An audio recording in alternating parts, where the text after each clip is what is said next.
Tuhan bersamamu.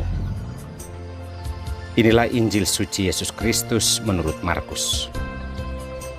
Bab 1 ayat 7 sampai dengan 11.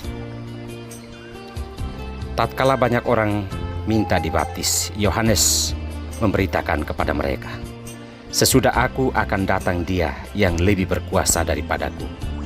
Membungkuk dan membuka tali kasutnya pun aku tidak layak. Aku membaptis kamu dengan air, tetapi Ia akan membaptis kamu dengan Roh Kudus." Pada waktu itu datanglah Yesus dari Nazaret di tanah Galilea, dan Ia dibaptis di sungai Yordan oleh Yohanes.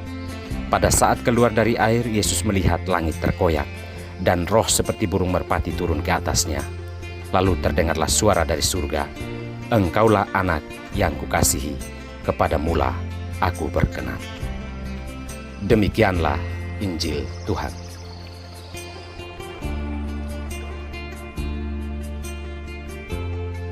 Rancanganku di atas rancanganmu.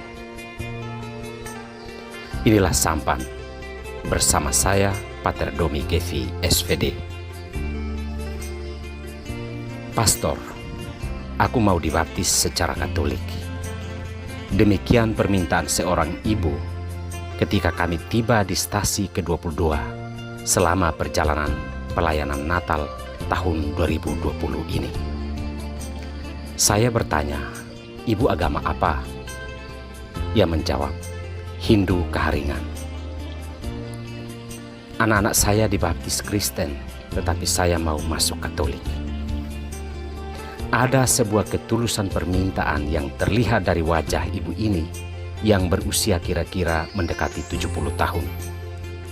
Di stasi ini, umat Katolik hanya sekitar 6 kepala keluarga. Entah apa yang membawanya kemari, tetapi permintaan itu tidak kami tolak.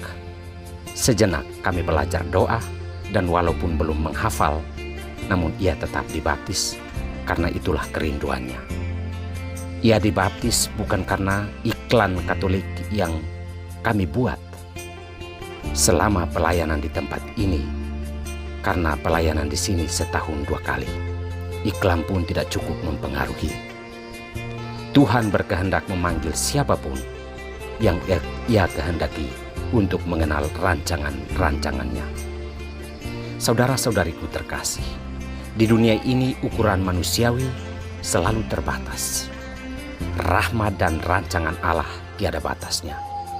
Memberi diri untuk dibaptis adalah rancangan Allah, bukan sebuah pencapaian manusia. Hari ini kita merayakan pesta pembaptisan Tuhan.